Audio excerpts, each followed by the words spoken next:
आज आपण 32 साईजच्या ब्लाऊजची फिटिंग पाहणार आहोत। चला तर फिटिंग पाहूया। हे आपण एक फ्रंट एकावर एक ठेवलेले आहेत, व्यवस्थित आपण अस्तर जोडून घेतलेला आहे आणि हे असं एकावर एक ठेवूनच बघायचं आहे। कमी जास्त असेल तर कट करायचं आहे। कटोरी सुद्धा, बाही सुद्धा सगळे पार्ट असे व्यवस्थित असे एकावर एक ठेवून कट करायचे आहेत, म्हणजे तुम्हाला कमी जास्त झालेलं कळेल। जोडण्याच्या अगोदर ह्या गोष्टी पाळायच्या आहेत। ह्या खूप चांगल्या स्ट्रिक आहेत। आपण आता हे जोडून घेतोय कटोरी। कसं होते, तुम्ही म्हणजे ब्लाउज स्टिच करण्याच्या अगोदर सगळ्या गोष्टी चेक केल्या म्हणजे तुमचं ब्लाउज कधीच बिघडणार नाही आणि फिनिशिंग पण खराब होणार नाही। तर त्यासाठी तुम्ही अगोदरच चेक करायचं। गळा असेल, मुंढा असेल, हे कटोरी असेल एकावर एक ठेवायची, मग कमी जास्त असेल तर कट करायची। गळ्यावर गळा बरोबर बसलेला पाहिजे, म्हणजे काय होईल नंतर गळा मोठा होणार नाही। एक छोटा होतो कधी मोठा होतो, तसं कधी होणार नाही।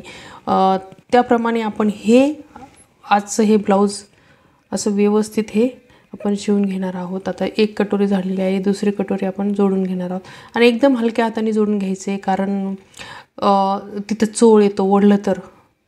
त्याच्यासाठी एकदम हलक्या हाताने अशी दोन्ही म्हणजे साईड सेम ठेवायची आहे। कटोरीचं आपण शिवायचं आहे। अशी परफेक्ट अशी आपली कटोरी पाहू शकता, एकदम पप छान आलेला आहे। आता आपण जोडून घेऊया क्रॉसपट्टी। क्रॉसपट्टी सुद्धा जोडताना ती आतूनच गेलेली पाहिजे। आता दुसऱ्या साईडची जोडून घेऊया आणि ब्लाऊजला तुम्ही जेवढी फिनिशिंग द्याल तेवढं तुमचं ब्लाऊज सुंदर होईल आणि दिसायला पण छान आणि गिऱ्हाईकाला पण ते आवडेल। आणि गिऱ्हाईकापेक्षा स्वतःला जर आवडलं तर ते गिऱ्हाईकाला तर नक्कीच आवडेल। काम करायला मजा येते, म्हणजे जे आपण काम करतो ते जर चांगलं आलं तर ते नक्कीच आपलं म्हणजे आजूबाजूला वाहवा होती किंवा 4 लोक आपल्याला परत ब्लाऊज टाकायला येतात।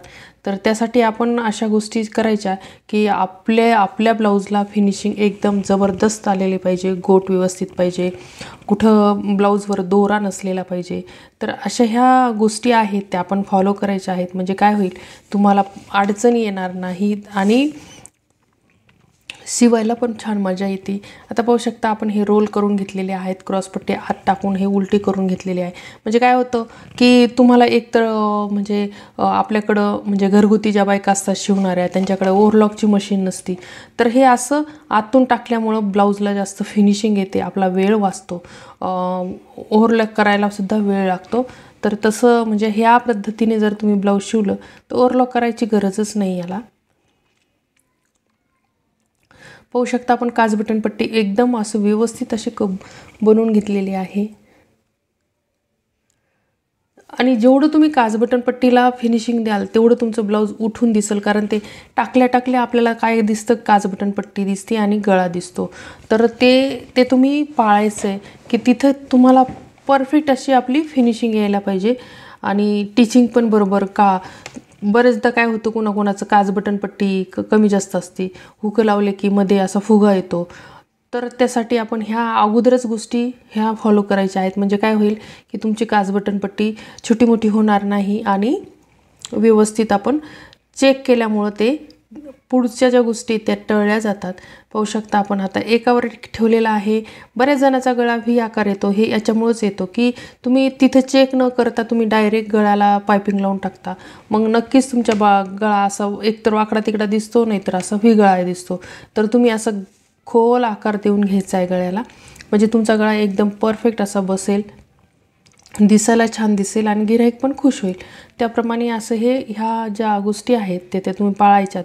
आणि नवीन ज्या माझ्या ताई आहेत शिकणाऱ्या, त्यांच्यासाठी तर हा व्हिडिओ नक्कीच वरदान ठरणार आहे, कारण या छोट्या गोष्टी आहेत ते मी तुम्हाला प्रत्येक व्हिडिओमध्ये सांगत असते की काय केल्याने काय होतं, कशा फिनिशिंग द्यायची असते। तर हे आपण आता हे टंचन आहे ते आता बदलून घेतलेलं आहे आणि 1 साइड टंचन लावतोय आपण याला, कारण आपल्याला जी पायपिंग करायची आहे दोरा टाकून, तर दोरा टाकून पायपिंग केल्यामुळं आपली जी पायपिंग पट्टी आहे ती खूप छान येते आणि आपला गळा पण छान बसतो आणि दिसायला पण खूप छान असं फिनिशिंग दिसतं।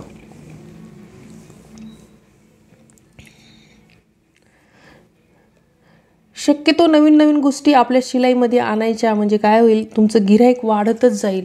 तुम्ही जेवढ्या नवीन डिझाईन असतील किंवा फिटिंग असेल तर म्हणजे असं परफेक्ट करत चला, म्हणजे तुमचं गिऱ्हाईक वाढत जाणार नाही, कमी होणार नाही, वाढतच जाईल.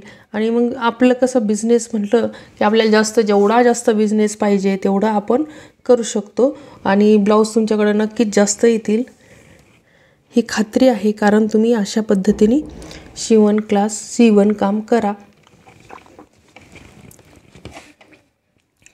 वेळेचा सदुपयोग करा, म्हणजे नक्कीच आपल्या संसाराला हातभार लागेल.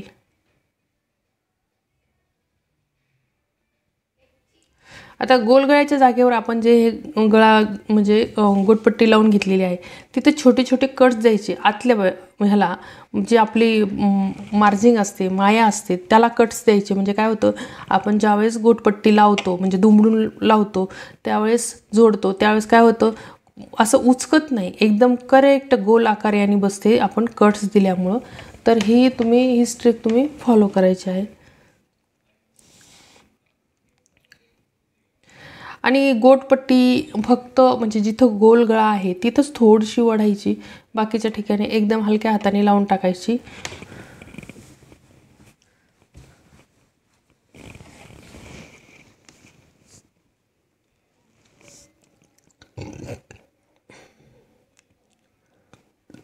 आता आपण ही मशीनची आई करून घेणार आहोत.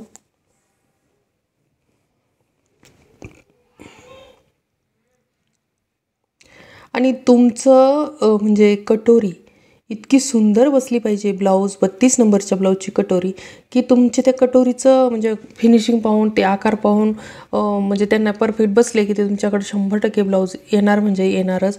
असं क्रॉस कुठं ओढल्यासारखं नाही झाले पाहिजे. तर अशी ही आपली फिटिंग आहे. आणि कटोरी ह्याचा व्हिडिओ मी कटिंगचा व्हिडिओ अपलोड केलेला आहे, त्याची लिंक मी तुम्हाला देणारच आहे. तर तुम्ही तो पण चेक करायचा. म्हणजे काय होईल, तुम्हाला कटिंग विथ टिचिंग ह्या दोन्ही गोष्टी तुम्ही म्हणजे ते झालं की हे पाहिलं म्हणजे तुमच्या लक्षात येईल की 32 नंबरच्या ब्लाऊजसाठी काय काय करावं लागतं. ह्या सगळ्या गोष्टी छोट्या छोट्या गोष्टी आहेत त्या मी तुम्हाला सांगितलेल्या आहेत. आता आपण अगोदरच ज्यावेळेस कटिंग करतो त्याच वेळेस आपण ह्या कट्स दिलेल्या आहेत, त्याच्यामुळे आपण फिटिंग करायला आपल्याला सोपं जातं.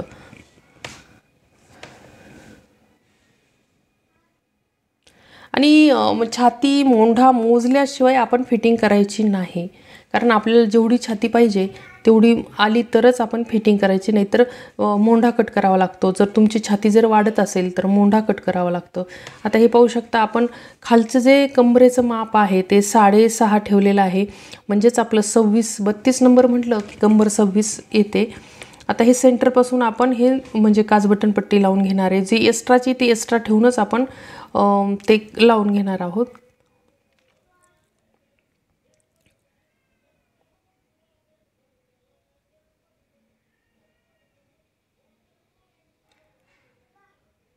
पाहू शकता एकदम असं करेक्ट असं आपण म्हणजे कोणतंच कमी जास्त झालेलं नाही, करेक्ट आलेला आहे आपला. आता आपण काय करणार आहोत, हे जो छाती आहे अगोदर आपण कट्स मारलेले आहेत, ते कट्स काय करायचे, आपण ह्या कट्सपासून त्या कट्सपर्यंत मध्ये जो अंतर आहे तो सोडून द्यायचा आहे. परत ह्या कट्सपासून ह्या कटपर्यंत परत मधलं अंतर सोडून द्यायचं आहे, परत दुसरा कट आपल्याला पकडायचा आहे. असं करून आपण छाती मोजायची आहे. आता आपली छाती 2 इंचांनी वाढलेली आहे, तर आपण काय करणार आहे की मोंढा कट करायचा. मोंढा कट केल्यामुळे छाती कमी होते. काय होतं, मोंढा कट केल्यामुळे छाती कमी होती आणि परत आपल्याला जेवढा मोंढा 7.5 पाहिजे त्याच्यावर खूण करायची, म्हणजे परफेक्ट येते. हे तुम्ही कन्फ्यूज होऊ नका. तुमची जर छाती जर वाढलेली असेल, जास्त झालेली असेल, तर तुम्ही काय करायचं, एक अर्धा इंच 1 इंच छाती कट करायची आणि मोंढा तुमचा म्हणजे जे अलीकडं जिथं कट टाकलेला होता तुम्ही तो अलीकडला असेल तर थोडंसं इकडं येतं, म्हणजे मोजल्यामुळं मोंढा पण मोठा होतो. छाती कट केल्यामुळं मोंढा मोठा होतो आणि छाती कमी होती. परत एकदा सांगते, मुंढा कट केल्यामुळं छाती कमी होती आणि मोंढा मोठा होतो. तर ही ट्रिक ब्लाऊजमध्ये खूप काम करते. याच्याशिवाय ब्लाऊजच नाही, हे जर आलं तर तुम्हाला ब्लाऊज परफेक्ट आल्याशिवाय राहणार नाही. ह्या 2 गोष्टी तुम्ही लक्षात ठेवायचं आहे. तुमची जर छाती जर मोठी होत असेल तर तुम्ही काय करायचं, मोंढा थोडासा कट करायचा आहे. मोंढा मोठा केला की छाती कमी होती. परत एकदा, मोंढा मोठा केला की छाती कमी होती. ह्या गोष्टी तुम्ही पाळायच्या आहेत. आणि ही गोष्ट जर तुम्हाला आली तर तुम्हाला कोणीच अडू शकत नाही, तुमचा कोणीच हात धरू शकत नाही की तुम्हाला ब्लाऊज येत नाही किंवा फिटिंग जमत नाही असं तुम्हाला कोणीच म्हणणार नाही. तर ह्या 2 गोष्टी तुम्ही, मोंढा जर म्हणजे छाती जर मोठी होत असेल तर मोंढा मोठा करायचा म्हणजे छाती कमी होते. ही गोष्ट तुम्ही ब्लाऊजच्या फिटिंगमध्ये नक्की पाळायची. परफेक्ट अशी फिटिंग येऊन जाईल तुमचं. आणि ही गोष्ट किती छोटे असो मोठे असो सगळ्यांना ही गोष्ट करावीच लागते. आणि हीच मेन गोष्ट आहे की तुमच्या ब्लाऊजची फिनिशिंग. कंबर तर घेता येते, पण तुमचा मोंढा आणि छाती जर परफेक्ट नसेल तर तुमचं ब्लाऊज बसत नाही, मागं चोळ येतो. आता बरेच जण काय करतात, मोंढ्यावरच फिटिंग करतात. ब्लाऊजचा मोंढा मोजतात आणि फिटिंग करतात. पण त्यावेळेस काय होतं, तुमची छाती वाढलेली असती, त्याच्यामुळं पाठीला फुगा येतो, समोरून फुगा येतो. तर असं न करता आपण छाती मोजून घ्यायची. वाढली असेल तर मोंढा थोडासा कट करायचा, म्हणजे मोंढा मोठा होतो आणि छाती कमी होती, मग परफेक्ट येतं. आणि आता पाहू शकता, आपण काय केलं होतं, अगोदरच 7.5 बाहीचं सुद्धा आपण मुंढ्याला एक कट दिला होता आणि छातीला सुद्धा दिला होता. त्याच जागेवर आपला करेक्ट असं आलेलं आहे. ह्या गोष्टी सरावानीच येतात आणि एकदम म्हणजे लक्ष देऊन एकदम हे करावं लागतं. ह्या गोष्टी एकदा कळालं तुम्हाला की तुमचे ब्लाऊज कधीच वापस येत नाही. कटिंगमध्ये पण प्रॉब्लेम येणार नाही तुम्हाला आणि टिचिंगमध्ये सुद्धा येणार नाही. किती भारीची साडी असो, तुम्ही दनादन ब्लाऊज कट करताल, ब्लाऊज शिवताल, म्हणजे भीती वगैरे राहणार नाही तुम्हाला. आणि अगोदर साध्या ब्लाऊजपासूनच सुरुवात करायची शिवण्यासाठी. आणि स्वतःच्या ब्लाऊजपासूनच, म्हणजे स्वतः काय आपलं चुकतंय काय नाही हे तर तुम्ही चेक करायचं. अशी आपली 32 साईजच्या ब्लाऊजची फिटिंग परफेक्ट अशी सांगितलेली आहे. आणि ज्या छोट्या छोट्या गोष्टी आहेत, तुम्ही खूप महत्त्वाच्या गोष्टी त्या मी यामध्ये सांगितलेल्या आहेत.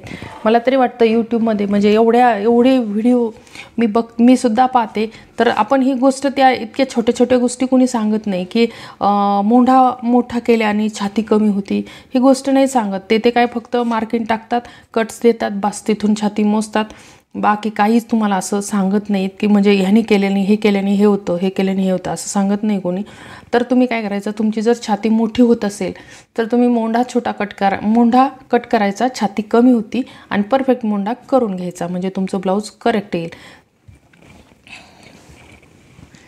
आणि तुम्ही कटिंग करताना मात्र मोंढा तुमच्या मापापेक्षा अर्धा इंच कमीच कापायचा. जर तुम्ही कमी पडला तर तुम्ही कट करून घेऊ शकता, पण तुमचा एकदा मुंढा मोठा झाला की परत तुम्हाला काहीच करता येत नाही, ते ब्लाऊजच खराब होतं. त्याच्यासाठी मुंढा फक्त अर्धा इंच नेहमी कमी कट करत राहा. आणि 32 साईजच्या ब्लाऊजसाठी तुम्हाला माप म्हणजे कंबर येते 26, छाती येते 36, मुंढा येतो 7.5 इंच, असं हे माप आहेत परफेक्ट. समोरचा गळा 6 इंच, मागचा गळा आवडीनुसार ठेवू शकता. आणि मोठा गळा पाहिजे असेल तर शोल्डर आणि गळा 5 इंच. आणि तुम्हाला तर दंडगीर ते सगळं तुमच्याकडेच आहे, त्याच्यामुळे तुम्हाला ते सगळं कळूनच जाईल. हे असे माप आहेत 32 साईजच्या ब्लाऊजसाठी.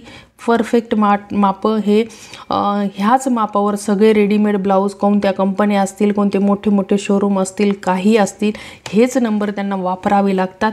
तर तुम्ही सुद्धा तुमच्यासाठी हे नंबर तुम्ही यूज करू शकता. ब्राचा नंबर कुणी तुम्हाला सांगितलं ब्राचा नंबर माझा 32 आहे, त्याच्यावर तुम्ही 36 छाती, 26 कंबर, समोरचा गळा 6 इंच, मुंढा 7.5 इंच, ह्या गोष्टी जर तुम्ही पाळल्या तर तुमचं ब्लाऊज परफेक्ट आल्याशिवाय राहणार नाही. हे पाहू शकता आपण हे गळा असं केलेला आहे, कारण गळा मोठा असल्यामुळे ते आतला जो कपडा आहे तो वाकडा झालेला आहे, त्याच्यामुळे ते वाकडं दिसतं.